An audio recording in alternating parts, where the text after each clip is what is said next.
নমস্কার বন্ধুরা, ইনফিনিটি ওয়ার্ল্ডের আরও একটি নতুন ভিডিওতে আপনাদের স্বাগত জানাই। আজকের ভিডিওতে আপনাদের বলবো মঙ্গল গ্রহের কথা।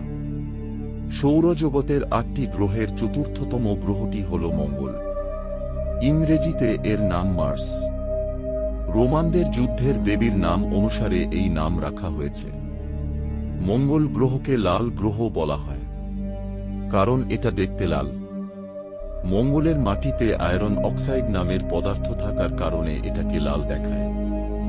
আকারের দিক থেকে মঙ্গল সৌরজগতের দ্বিতীয় ক্ষুদ্রতম গ্রহ। মঙ্গলের ব্যাস প্রায় ৬,৭৯১ কিমি। এটা আকারে পৃথিবীর প্রায় অর্ধেক। সৌরজগতের গ্রহগুলোর মধ্যে সবচেয়ে বেশি পর্বত আছে মঙ্গলে।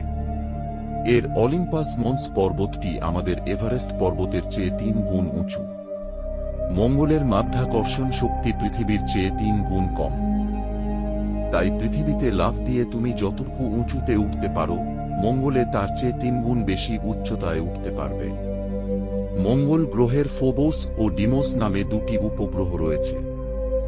মঙ্গল গ্রহে ২৪ ঘন্টা ৩৭ মিনিটে এক দিন হয় এবং ১ বছর হতে পৃথিবীর ৬৮৭ দিন সময় লাগে। মঙ্গল গ্রহের বাতাস পৃথিবীর চেয়ে হালকা। ওখানকার বাতাসে অক্সিজেন নেই বললেই চলে। তার বদলে আছে কার্বন ডাইঅক্সাইড, নাইট্রোজেন ও আর্গন। পৃথিবীর মতো মঙ্গল গ্রহেও ঋতু পরিবর্তন হয়। যুক্তরাষ্ট্রের মহাকাশ গবেষণা সংস্থা নাসার কিউরিওসিটি রোভার দীর্ঘদিন ধরে মঙ্গল গ্রহের পথে প্রান্তরে নানা রহস্য খুঁজে বেড়াচ্ছে। কিউরিওসিটি রোভারের কেমক্যাম যন্ত্র থেকে পাওয়া তথ্য বিশ্লেষণ করে আগে মঙ্গল গ্রহের পরিবেশ কেমন ছিল তা জানার চেষ্টা করছেন বিজ্ঞানীরা। এজন্য কেমক্যাম যন্ত্রের মাধ্যমে মঙ্গল গ্রহের পাথরের মৌলিক গঠনের পরিমাণ নির্ণয় করছেন তারা। সম্প্রতি মঙ্গল গ্রহের গ্যালে ক্রেটার বা খাদের শিলা বিশ্লেষণ করে স্বাভাবিকের তুলনায় বেশি পরিমাণে ম্যাঙ্গানিজের খোঁজ মিলেছে। আর তাই শিলাগুলো পলিসমৃদ্ধ নদীতে ছিল বলে ধারণা করা হচ্ছে। এ বিষয়ে জিওফিজিক্যাল রিসার্চ প্ল্যানেটস নামের একটি জার্নালে একটি গবেষণাপত্র প্রকাশ করা হয়েছে। Los Alamos National Laboratory Space Science and অ্যাপ্লিকেশনের বিজ্ঞানী প্যাট্রিক গাস্তা বলেন, মঙ্গল গ্রহের পৃষ্ঠে ম্যাঙ্গানিজ অক্সাইড তৈরি করা কঠিন।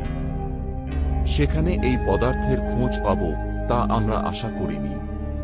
পৃথিবীতে সালোক সংশ্লেষণের কারণে বায়ুমণ্ডলে বেশি অক্সিজেন তৈরি হয়। ম্যাঙ্গানিজ অক্সিডেশন এখানে অনুঘটক হিসেবে কাজ করে। মঙ্গলে গ্রহে জীবনের কোনো প্রমাণ এখনো পাওয়া যায়নি। মঙ্গল গ্রহের প্রাচীন বায়ুমণ্ডলে কিভাবে অক্সিজেন উৎপন্ন হতো তাও আমরা জানি না। সেখানে কিভাবে ম্যাঙ্গানিজ অক্সাইড তৈরি হয়েছিল আর শিলায় ঘনীভূত হয়েছিল তার খোঁজ পাওয়া আমাদের জন্য সত্যিই বিস্ময়কর। নতুন এই তথ্য মঙ্গল গ্রহের বায়ুমণ্ডল বা পৃষ্ঠে জল থাকার বিষয়টি ইঙ্গিত করে। আশা করা যায় ভবিষ্যতে গবেষকরা মঙ্গলে প্রাণের গড়ে ওঠার সম্ভাবনার নতুন তথ্য খুঁজে পাবেন। আজকে ভিডিওটি এখানেই শেষ করছি। যদি ভিডিওটি ভালো লাগে লাইক ও সাবস্ক্রাইব করে দেবেন।